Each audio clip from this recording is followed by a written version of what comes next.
A menos de 20 días del comienzo de un nuevo año lectivo en la Sierra y en el Oriente, todo está listo, al menos eso asegura el gobierno, para que miles de estudiantes vuelvan a las aulas. Dicen que hay educación gratuita, educación de calidad, alimentación escolar, textos gratuitos. ¿Cuál es la versión de la Unión Nacional de Educadores?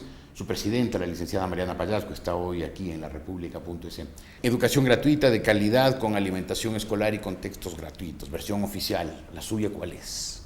Un gran spot publicitario que maneja el presidente de la República y el gobierno nacional, porque la realidad, para quienes vivimos en las instituciones educativas, sabemos de que esto no es verdad. Hablemos de lo que sucede en relación a gratuidad en la educación. Si bien es cierto, el Estado asumió la contribución voluntaria de los padres de familia, que era 25 y 30 dólares, que era el proceso de matrícula, hoy debemos decir que ese rubro que el Estado debió asumir y el gobierno como tal debía entregar a las instituciones educativas no se entrega en la cantidad que se había ofertado. Se entrega en la mitad, es decir, 12 dólares con 50 centavos por estudiante en las instituciones de educación básica y en secundaria de igual manera. ¿Por qué razón? ¿Cuál es la explicación oficial? Desde el Ministerio de Educación dice se asigna en función del número de estudiantes matriculados el año anterior. Si hay un incremento de población estudiantil cada año, no se entiende por qué no se hace en perspectiva la asignación del presupuesto y más bien se va reduciendo cada vez. Esto lo conocen los directores de escuelas, los rectores de las instituciones educativas.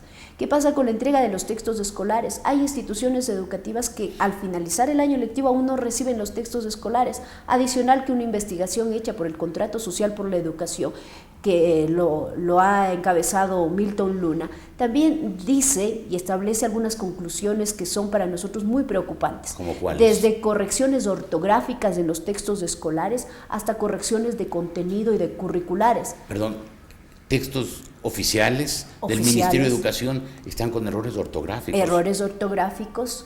Temas como, por ejemplo, lenguaje como tal, sexista, hoy se manifiesta mucho la vigencia de la equidad de género, del respeto a lo que significa la convivencia pacífica y el buen vivir dentro de la sociedad, pero resulta que los textos como tal conllevan estos errores que son errores terribles en formación, que son errores terribles en educación. Los uniformes para los estudiantes que se entregan en el sector rural, no se lo hace en el sector urbano. En el sector rural hoy se ha reducido el presupuesto, antes se entregaba 6 piezas, hoy se entregan solo 4 piezas y no se lo hace a todos los estudiantes. ¿Qué es lo que sucede con la alimentación escolar? Desde la Unión Nacional de Educadores y desde la Asamblea, desde el Movimiento Popular Democrático, se ha hecho una investigación muy amplia e intensa sobre lo que ha significado la alimentación escolar. El índice de desnutrición, como lo manifestara inclusive la ministra de Inclusión Social, se ha reducido, pero no entendemos cómo se ha reducido, porque en las escuelas los estudiantes aún se siguen enfermando, aún se siguen desmayando y durmiendo en las aulas y no podemos desarrollar sus capacidades. Esto pasa porque la alimentación escolar o el programa de alimentación escolar ha reducido presupuesto. Se eliminó el almuerzo escolar, se ha reducido el número de instituciones educativas que reciben este beneficio y se ha reemplazado el desayuno por una leche y una croqueta. A nombre de la optimización de los recursos y del talento humano en el sistema educativo se cometen grandes barbaridades. Es decir, que el presupuesto para la educación del año lectivo 2010-2011 al 2011-2012 se ha reducido. Sí, se ha reducido. Y se ha reducido, por lo tanto, textos, uniformes, alimentación. Así es. Según la Constitución establece que deberíamos a esta fecha, 2011, ya estar en el 5.5% del Producto Interno Bruto de aplicación del presupuesto como inversión, pero resulta que estamos en el 4.3%, es decir, que se está debiendo al presupuesto de la educación y no se ha cumplido. Pero ¿en qué se invierte esto que ha llegado a educación? ¿Qué pasa con la infraestructura escolar, que siempre ha sido una crítica cuando se inicia el año lectivo, que vamos a iniciar el 5 de septiembre en el régimen Sierra y Amazonía?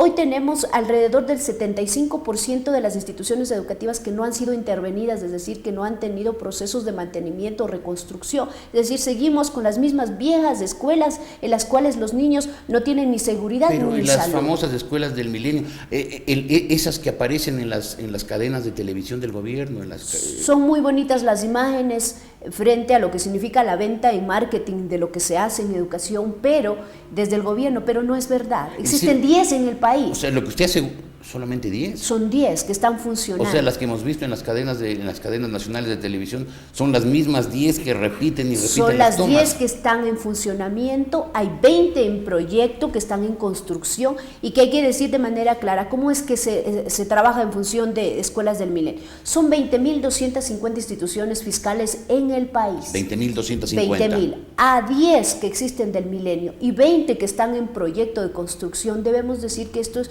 una barbaridad, es no ver más allá de lo que significa macro en educación. ¿A quiénes atienden las instituciones del milenio? Por supuesto que estamos de acuerdo en que las instituciones se conviertan en del milenio, pero todas sin excepción, no, pero que en un proceso acelerado. Llevan 4 años y solo están en funcionamiento 10. Significa que necesitaremos 80 a 100 años para que todas las instituciones educativas se conviertan en el milenio. Adicional a que el costo de las instituciones del milenio varían entre 1 y 2 millones de dólares.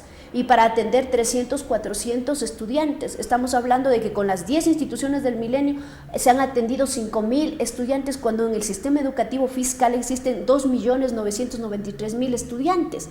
Entonces no estamos pensando en lo macro, en lo que significa para todos, sino para un sector muy reducido. Ahora, el otro tema es el tema de la calidad de la educación, y ese tema recae en ustedes, los maestros. Y ahí sí se acusa a la Unión Nacional de Educadores y sobre todo al MPD de haber sido un elemento muy negativo para la educación en el país, porque se ha dedicado a politizar, no a capacitar, a buscar militantes del MPD, no maestros preparados para educar. Bueno, creo que corresponde a la justeza histórica decir que la Unión Nacional de Educadores, inclusive el propio presidente de la República, lo reconociera en el peor de los contextos cuando confrontábamos por el proceso de evaluación, de que la UNE fue la única organización que peleó por presupuesto para la educación de todos los gobiernos que así lo negaban, es decir, nunca se cumplió con el presupuesto para la educación. En el asunto político, eminentemente, cada ser humano tiene derecho a tener una posición y militancia política, no es ni pecado, ni vergüenza, ni debe haber prejuicio con aquello. Claro que no. Así Pero el es. problema es cuando un partido político se toma un sector, la educación, y la utiliza para sus fines partidarios, pues le hace un gran daño a la educación, y de eso se le acusa al MPD. Es una de las acusaciones de las tantas que realizan en contra de las organizaciones y que se ha tomado como bandera para desprestigiar a una organización, pero como esencia, la defensa de los maestros, la defensa de la educación y de la Unión Nacional de Educadores retoma fuerza hoy más que nunca. Consideramos de que es responsabilidad, como usted muy bien lo decía, de los docentes la calidad de la educación, y es por eso que nosotros hemos planteado que lo que hoy dice esta Ley Orgánica de Educación Intercultural, en la cual participamos con propuestas, porque como usted muy bien lo decía, si se ha luchado en las calles, hemos sido criticados por aquello, pero también hemos hecho propuestas y hemos peleado porque se incorporen, por mejorar la educación. Hoy establece y garantiza la capacitación, actualización, profesionalización de los maestros como un derecho de los docentes y una obligación del Estado entregarlo gratuitamente, porque sí es verdad, es fácil criticar al docente que no cumple, al docente que no tiene un buen desempeño profesional, pero no se ha podido ver la otra parte, el lado humano, es decir, cómo puede capacitarse un maestro con $260, $270 de sueldo, de salario. Lo mínimo que le alcanza es para cubrir sus necesidades, pero esto es hoy... Ese es el salario de los maestros que están empezando. Sí, de los maestros contratados, inclusive hoy que se tiene en el sistema como tal. La Unión Nacional de Educadores está pensando, como lo hacía en años anteriores, hacer un paro al comenzar el año lectivo, que esa era una mala costumbre de la UNE. El paro o la huelga no es ni mala costumbre ni planteamientos negativos, es un derecho laboral de los trabajadores. Sí, así pero a la UNE se le acusaba de que todos los comienzos de año lectivo en la costa y en la sierra, paro para hacer un ejercicio de fuerza que beneficie tanto a la UNE como al MPD. Para exigir que la escuela tenga las condiciones para iniciar el trabajo. Es lamentable la situación de la educación y lo que fueron obligados los maestros y maestras a hacer, y fuimos obligados, porque también hay que recordar que fueron procesos históricos en los cuales por $1 de incremento salarial a los maestros tenían que obligárseles a ir a las calles a movilizarse. Hoy tenemos una nueva condición que no es dádiva del gobierno, ha sido lucha de los maestros y de las maestras, que esta ley recoge una nueva carrera docente en donde hoy inicia un maestro con título de profesor con $640.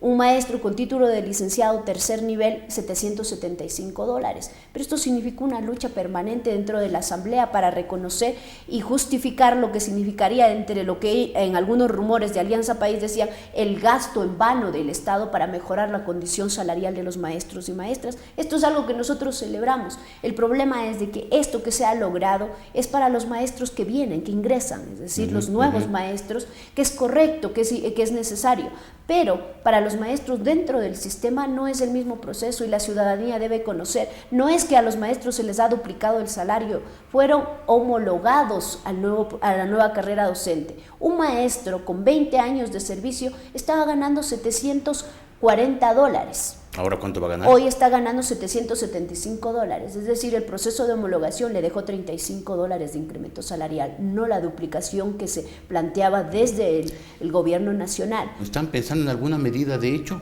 ¿O no? Simplemente están expresando su protesta, pero van a ir a trabajar normal y tranquilamente. El accionar de la Unión Nacional de Educadores nunca ha sido que desde la dirigencia o desde la presidencia o en provincias se plantee qué hacer. Será siempre desde la base, democráticamente. ¿Y qué dicen las bases? Nosotros hemos convocado y hemos planteado que los maestros se reúnan en cada una de las instituciones educativas en el tiempo restante luego de la jornada pedagógica para definir las acciones que como institución educativa deben tomar para defender ese derecho conjuntamente con los maestros, padres y madres de familia. E ir en esta semana a una asamblea provincial y que cada provincia hasta el 26 de agosto tenga una posición frente a la defensa de lo que nosotros consideramos derechos laborales que hoy se han lesionado, que son las 40 horas pedagógicas aprobadas aquí. Es decir, podría ser que después de esa Asamblea Nacional del 26 se resuelva una huelga nacional de educadores y el 5 de septiembre, cuando debe empezar el año lectivo en la Sierra y el Oriente, la educación esté paralizada.